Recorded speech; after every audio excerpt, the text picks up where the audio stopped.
Hi all, അസ്സലാമു അലൈക്കും. Welcome back to your channel. അപ്പം ഞാൻ വന്നിട്ടുള്ളത് നമ്മുടെ ബേബി ഫ്രോക്കിലൊക്കെ ഫ്രണ്ടിലും ബാക്കിലൊക്കെ വെക്കാൻ പറ്റുന്ന ഒരു ടൈപ്പിലുള്ള ബോ ഉണ്ട്. അപ്പോൾ അതൊന്ന് സ്റ്റിച്ച് ചെയ്യുന്നത് എങ്ങനെയാണെന്ന് കാണിക്കാൻ വേണ്ടിയിട്ടാണ് കേട്ടോ.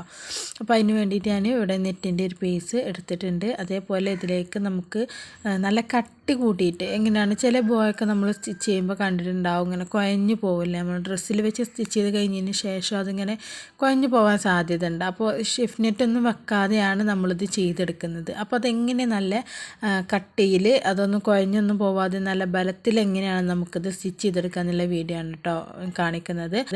അപ്പോൾ വീഡിയോ എല്ലാവരും സ്കിപ്പ് ചെയ്യാതെ മുഴുവനായിട്ട് കാണാം, എന്നിട്ട് എല്ലാവരും ഒന്ന് സ്റ്റിച്ച് ചെയ്തും കൂടെ നോക്കാം കേട്ടോ. അപ്പോൾ ഞാൻ അതിന് വേണ്ടിയിട്ട് ഞാനിപ്പോൾ ഈ ഒരു മാർക്ക് ചെയ്യുന്നത് ഈ ക്ലിപ്പ് ഇതിൽ ഞാൻ എഡിറ്റ് ചെയ്യാൻ എടുക്കുമ്പോഴാണ് ഇതിൻ്റെ ലെങ്ത്ത് കാണാത്തത് ഞാൻ അറിയുന്നത് കേട്ടോ. അപ്പോൾ ഒരു 17 ഇഞ്ച് ലെങ്ത്ത് നിങ്ങളെടുക്കുന്നത്. നിങ്ങൾക്ക് എത്ര വലിയ ബോയാണ് വേണ്ടത് അതിനനുസരിച്ചുള്ള ലെങ്ത്തും അതിനനുസരിച്ചുള്ള വിടുത്ത് കൊടുക്കുക. ലെങ്ത്ത് കുറച്ച് കൂടുതലും വിടുത്ത് കുറച്ച് അതിൽ 1 ഇഞ്ചോ 2 ഇഞ്ചോ കുറവാക്കിയിട്ട് എടുത്താൽ മതി കേട്ടോ. അപ്പോൾ അതുപോലെ നമ്മൾ എടുത്തതിന് ശേഷം ഇതുപോലെ രണ്ടാക്കി മടക്കിയിട്ട് ഞാൻ ആ ഒരു പീസിനൊന്ന് കറക്റ്റ് ചെയ്ത് കട്ട് ചെയ്യാൻ വേണ്ടിയിട്ടാണ് ഇങ്ങനെ ഇട്ടിട്ടുള്ളത്. എന്നിട്ട് നമുക്ക് അതിനൊന്ന് കറക്റ്റ് ചെയ്തിട്ട് നല്ല സ്ക്വയർ ആക്കിയിട്ട് തന്നെ എടുക്കണം കേട്ടോ. സ്ക്വയർ അല്ലാതെ ആയിട്ടുണ്ടെന്നുണ്ടെങ്കിൽ നമ്മൾ നല്ല ഫിനിഷിങ്ങിൽ നമുക്ക് കിട്ടത്തില്ല. കാരണം ഒരേ രീതിയിലാവില്ല, നമ്മളെ മെഷർമെൻറ്റൊക്കെ മാറിപ്പോവും. അപ്പോൾ അതുകൊണ്ട് നല്ലൊരു സ്ക്വയർ പീസ് തന്നെ നിങ്ങൾ കട്ട് ചെയ്ത് എടുക്കുക കേട്ടോ.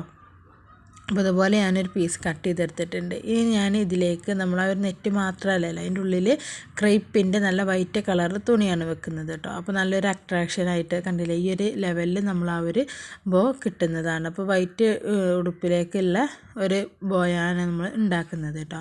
അപ്പോൾ അതിന് വേണ്ടിയിട്ട് ക്രേപ്പിൻ്റെ ലൈനിങ് എടുത്തിട്ടുണ്ട്, പിന്നെ കോട്ടനും കൂടെ എടുത്തിട്ടുണ്ടായിരുന്നു കേട്ടോ.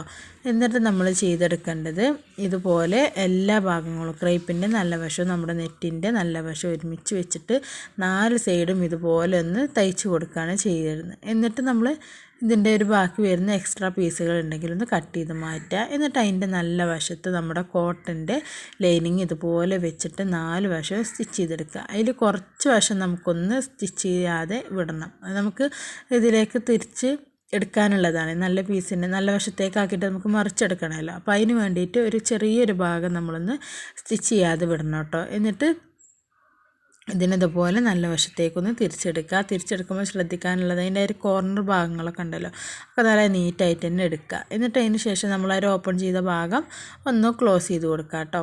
എന്നിട്ട് ഇതിൻ്റെ സെൻറ്റർ ഇതുപോലെ ഒന്നും കൂടെ മടക്കിയിട്ട് ഇതിനെ നമ്മൾ വീണ്ടും ഒന്നും കൂടെ സ്റ്റിച്ച് ചെയ്തെടുക്കുന്നുണ്ട് 4 വശം. ആദ്യം നമ്മൾ ഫുള്ളായിട്ട് സ്റ്റിച്ച് ചെയ്തു, പിന്നെ ഒന്നും കൂടെ ലൈനിങ് വെച്ചിട്ട് സ്റ്റിച്ച് ചെയ്തതിന് ശേഷം ഒന്നും കൂടെ മടക്കിയെടുത്തിട്ട് ഒന്നും കൂടെ നമുക്കിതിനെ ഒന്ന് ഫുള്ളായിട്ട് സ്റ്റിച്ച് ചെയ്തെടുക്കുക. എന്നിട്ട് ഒരു വശം കുറച്ച് മാത്രമായിട്ട് സ്റ്റിച്ച് ചെയ്യാതെ വിടുക. ഇതിനെ ഒന്നും കൂടെ നമുക്ക് തിരിച്ചെടുക്കണമല്ലോ. അപ്പോൾ അതിന് വേണ്ടിയിട്ട് ഇതുപോലെ ഞാൻ അതിനെ നല്ല വശത്തേക്കൊന്ന് തിരിച്ചെടുക്കുകയാണ് ചെയ്തെടുക്കുന്നത് കേട്ടോ. അപ്പോൾ ഇതുപോലെയാണ് നമുക്ക് കിട്ടുന്നത്. അപ്പോൾ ഇതുപോലെ നിങ്ങൾ ചെയ്തെടുക്കുകയാണെന്നുണ്ടെങ്കിൽ ഒരിക്കലും കുഴഞ്ഞു പോവുകയോ അല്ലെങ്കിൽ എന്നുണ്ടെങ്കിൽ നല്ല പഫിയായിട്ട് നിൽക്കുക ഒന്നും ചെയ്യാതിരിക്കില്ല. അപ്പോൾ നല്ല നീറ്റായിട്ട് തന്നെ ചെയ്തെടുക്കാൻ പറ്റും കേട്ടോ അത്. അപ്പോൾ ഇതുപോലെ ഇനി നമുക്ക് ഇതിൻ്റെ ഒരു ബോൻ്റെ ഷേപ്പാക്കി എടുക്കുകയാണ് ചെയ്യുന്നത്. അപ്പോൾ ഇതിൻ്റെ സെൻറ്റർ ഭാഗം നമ്മൾ ഇതുപോലെ ഒന്ന് മടക്കിയെടുക്കുക. ഇതുപോലെ ഒന്ന് മടക്കിയെടുത്ത് നിങ്ങൾക്ക് വേണമെന്നുണ്ടെങ്കിൽ ജസ്റ്റ് ആ ചോക്ക് വെച്ചിട്ട് ഒരു സെൻറ്ററിലൊന്ന് വരഞ്ഞു കൊടുത്താൽ മതി കേട്ടോ. എന്നിട്ട് നമ്മൾ സാധാ സൂചി നൂലെടുത്തിട്ട് ഇതിനെ ഇതുപോലെ ഒന്ന് റണ്ണിങ് സ്റ്റിച്ച് ഇട്ട് കൊടുക്കുകയാണ് ചെയ്തെടുക്കുന്നത്. കണ്ടില്ലേ, ഇതുപോലെ ഇതിൻ്റെ സെൻറ്ററിലൂടെ ഒന്ന് സാധാരണ നമ്മൾ ചെയ്യുന്ന പോലെ തുന്നിയെടുത്തിട്ട് ആ ഒരു റൗണ്ടിൽ ഇതുപോലെ ഇതിനെങ്ങനെ ചുറ്റിയെടുത്തിട്ട് ഒന്ന് കെട്ടിട്ട് നിർത്തുക. എന്നിട്ട് ആ ഒരു ത്രെഡ് അവിടുന്ന് കട്ട് ചെയ്ത് മാറ്റുക. എന്നിട്ട് നമ്മളിതിൻ്റെ നടുവിൽ ഈ ഒരു സ്റ്റിച്ചും അല്ലെങ്കിൽ ആ ത്രെഡൊന്നും കാണാതിരിക്കാൻ വേണ്ടിയിട്ട് ഇതുപോലെ ഒരു പീസ് എടുത്തിട്ട് അതിൻ്റെ നല്ല വശം 2 സൈഡും കൂട്ടിയെടുക്കുക. എന്നിട്ട് അതിൻ്റെ നല്ല വശം തിരിച്ചെടുത്തിട്ട് ഇതുപോലെ സെൻറ്ററിൽ ഒന്ന് വെച്ച് കൊടുക്കുക. സെൻറ്റർ ഭാഗത്തൊന്ന് വെച്ച് കൊടുത്തതിന് ശേഷം ആ ഒരു 2 പീസിൻ്റെയും നമ്മുടെ ബോയിൽ തട്ടാതെ ആ ഒരു പീസിൻ്റെ കണ്ടില്ലേ, ആ ഒരു ടൈലിൻ്റെ ഭാഗം മാത്രമായിട്ട് 2-3 സ്റ്റിച്ച് ഇട്ടതിന് ശേഷം ബാക്കി വരുന്നത് അങ്ങ് കട്ട് ചെയ്ത് മാറ്റി കൊടുക്കുക. അപ്പോൾ ഇതുപോലെയാണ് നമ്മുടെ ബോ കിട്ടുന്നത്. സിമ്പിളായിട്ട് നമുക്ക് എളുപ്പത്തിൽ ചെയ്തെടുക്കാൻ പറ്റുന്നത്. നിങ്ങൾക്ക് എത്രത്തോളം വീതി വേണം അല്ലെങ്കിൽ വലിപ്പം വേണം എന്നൊക്കെ നിങ്ങളെ ഇഷ്ടത്തിനനുസരിച്ച് നിങ്ങൾക്ക് എടുക്കാൻ പറ്റും.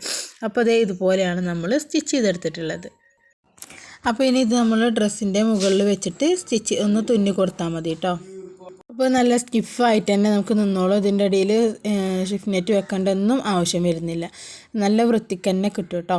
അപ്പോൾ ഇതുപോലത്തെ വീഡിയോ ഇഷ്ടപ്പെട്ടവർ ലൈക്ക് ചെയ്യാനും ഷെയർ ചെയ്യാനും സബ്സ്ക്രൈബ് ചെയ്യാനൊന്നും മറന്നു പോകരുതേ. അപ്പോൾ ഇതിൻ്റെ ഫുള്ള് ഡ്രസ്സിൻ്റെ മോഡൽസും കാര്യങ്ങളൊക്കെ പുതിയ വീഡിയോ ആയിട്ടൊക്കെ നമ്മൾ വീണ്ടും വരുന്നതാണ്. ഇതിൻ്റെ സ്റ്റിച്ചിങ് വീഡിയോ ഒക്കെ ഞാൻ എടുത്ത് വെച്ചിട്ടുണ്ട്. ഇൻഷാ അല്ലാഹ് അതൊക്കെ ചെയ്യുന്നതാണ്. അപ്പോൾ ഇതുപോലത്തെ വീഡിയോസ് ഇഷ്ടപ്പെട്ടാൽ ലൈക്ക് ചെയ്യുക, ഷെയർ ചെയ്യുക, സബ്സ്ക്രൈബ് ചെയ്യുക. പുതിയൊരു വീഡിയോ ആയിട്ട് കാണാം. അപ്പോൾ അതുവരെ എല്ലാവർക്കും ബൈ.